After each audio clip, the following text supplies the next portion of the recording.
अरबों सालों से हमारा सौर मंडल एक ऐसा सिस्टम जो अनगिनत खगोलीय घटनाओं का गवाह रहा है, एक कमाल के स्टेबल प्रेडिक्टेबल डांस में घूम रहा है। हर ग्रह अपनी कक्षा में लयबद्ध तरीके से घूम रहा है, एक ब्रह्मांडीय नृत्य जो समय के साथ चला आ रहा है। प्लैनेट सूरज के चारों ओर घूम रहे हैं, एक गुरुत्वाकर्षण के बंधन में बंधे हुए जो उन्हें अपने अपने पथ पर बनाए रखता है। ग्रेविटी हर चीज को अपनी जगह पर पकड़े हुए है, एक अदृश्य शक्ति जो इस पूरे सिस्टम को एक साथ बांधे रखती है। यह एक नाजुक संतुलन है जहां हर ग्रह की स्थिति और गति एक दूसरे को प्रभावित करती है। इस स्टेबिलिटी ने लाइफ को पनपने दिया है, खासकर हमारी पृथ्वी पर जहां जीवन की विविधता और समृद्धि का विकास हुआ है। लेकिन यह हमेशा के लिए गारंटीड नहीं है। ब्रह्मांड एक गतिशील और अप्रत्याशित जगह है और हमारे सौर मंडल को भी बाहरी ताकतों से खतरा हो सकता है। हमारा सौर मंडल मिल्की वे का हिस्सा है, एक विशालकाय आकाश गंगा जिसमें अरबों तारे और ग्रह मौजूद हैं। एक गैलेक्सी जिसमें 100 बिलियन से ज्यादा स्टार्स हैं, सब मोशन में हैं, एक दूसरे के चारों ओर घूम रहे हैं और एक जटिल नृत्य कर रहे हैं। कभी कभी स्टार्स एक दूसरे के करीब से गुजरते हैं, एक खगोलीय घटना जो हमारे सौर मंडल के लिए खतरा पैदा कर सकती है। और ग्रेविटेशनल बैलेंस डिस्टर्ब हो सकता है, जिससे ग्रहों की कक्षाओं में बदलाव आ सकता है और पूरे सिस्टम में अराजकता फैल सकती है। अगर कोई बड़ा स्टार पास आ जाए तो उसकी गुरुत्वाकर्षण शक्ति हमारे सौर मंडल को गंभीर रूप से प्रभावित कर सकती है। तो वो इस हार्मनी को बिगाड़ सकता है, ग्रहों की कक्षाओं को अस्त व्यस्त कर सकता है और पूरे सिस्टम को अस्थिर कर सकता है। शायद हमारे सूरज से एक प्लैनेट चुरा भी ले या किसी ग्रह को उसकी कक्षा से बाहर निकालकर उसे अंतरिक्ष में भटकने के लिए छोड़ दे। असली रिस्क को समझने के लिए हमें यह जानने की जरूरत है कि स्टार्स कैसे इंटरैक्ट करते हैं और क्या हो सकता है अगर कोई हमारे सौर मंडल के बहुत करीब आ जाए। यह ज्ञान हमें भविष्य में संभावित खतरों से निपटने के लिए तैयार कर सकता है। हमारा सौर मंडल जिसमें हम रहते हैं एक शांत गैलेक्टिक उपनगर में स्थित है। यह एक ऐसा पड़ोस है जहां तारे दूर दूर तक फैले हुए हैं और काफी शांति छाई हुई है। प्रॉक्सिमा सेंटोरी जैसे स्टार्स जो हमारे सबसे नजदीकी पड़ोसी हैं, 4 लाइट ईयर से भी ज्यादा दूर हैं। इतने दूर कि उनका गुरुत्वाकर्षण प्रभाव हम पर पड़ने की संभावना नहीं है। वे काफी दूरी पर हैं और हमें किसी भी तरह से अफेक्ट नहीं कर सकते। लेकिन यह हमेशा इतना शांत नहीं था। अतीत में ब्रह्मांड एक ज्यादा गतिशील और अशांत जगह थी। सूरज एक भीड़ भरे स्टार क्लस्टर में पैदा हुआ था जहां तारे एक दूसरे के बेहद करीब थे। उस समय क्लोज एनकाउंटर आम थे। तारों के बीच की दूरी आज के मुकाबले बहुत कम थी। उन शुरुआती दिनों में स्टार्स इतने करीब से गुजरते थे कि उनके गुरुत्वाकर्षण बल एक दूसरे पर काफी असर डालते थे।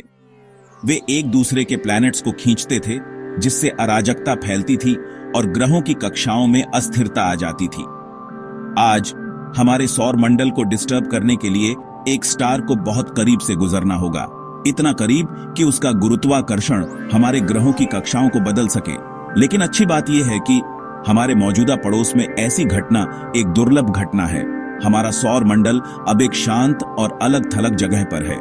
सिमुलेशन दिखाते हैं कि ऐसे क्लोज एनकाउंटर जिनमें कोई तारा हमारे सौर मंडल के ग्रहों को डिस्टर्ब कर सके, हर कुछ ट्रिलियन सालों में सिर्फ एक बार होने की संभावना है।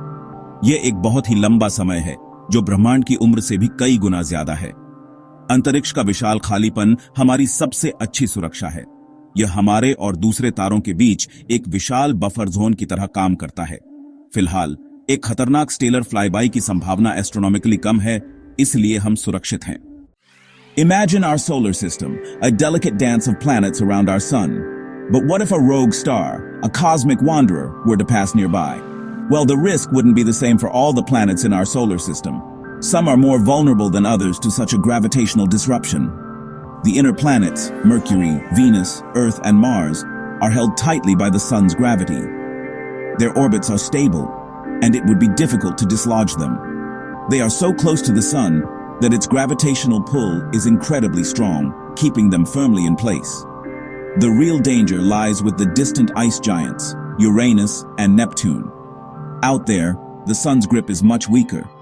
The further you get from the sun, the less influence it has.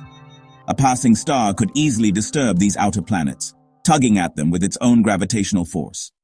It might even eject them from the solar system altogether, sending them hurtling into the vast emptiness of space.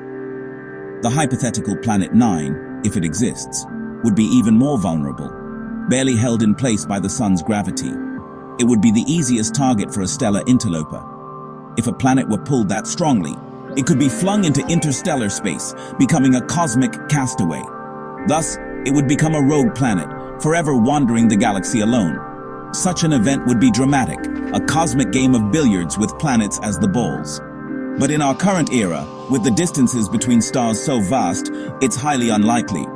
Our solar system is, for now, a safe haven. कुछ scientists को लगता है कि हमारे सौर मंडल ने अपनी अराजक जवानी में शायद पहले ही एक प्लैनेट खो दिया होगा, शायद किसी क्लोज स्टेलर एनकाउंटर या विशाल प्लैनेट्स के बीच इंटरेक्शन की वजह से।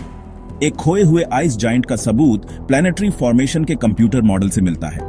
आज पावरफुल सिमुलेशन दिखाते हैं कि हमारा सौर मंडल कम से कम अगले 100 बिलियन सालों तक स्टेबल है।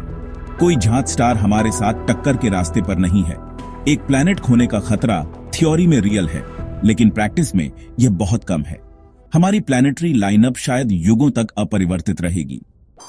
तो क्या एक गुजरता हुआ स्टार हमारे सौर मंडल से एक प्लैनेट चुरा सकता है? फिजिकली हाँ, लेकिन प्रैक्टिकली नहीं। स्टार्स के बीच की भारी दूरियां ऐसी घटनाओं को अविश्वसनीय रूप से दुर्लभ बनाती हैं।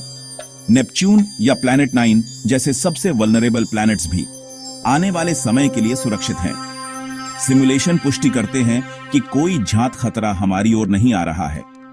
हमारे सौर मंडल की स्थिरता एक कॉस्मिक गिफ्ट है और प्लैनेट्स अपना पुराना डांस बिना किसी डिस्टरबेंस के जारी रखेंगे।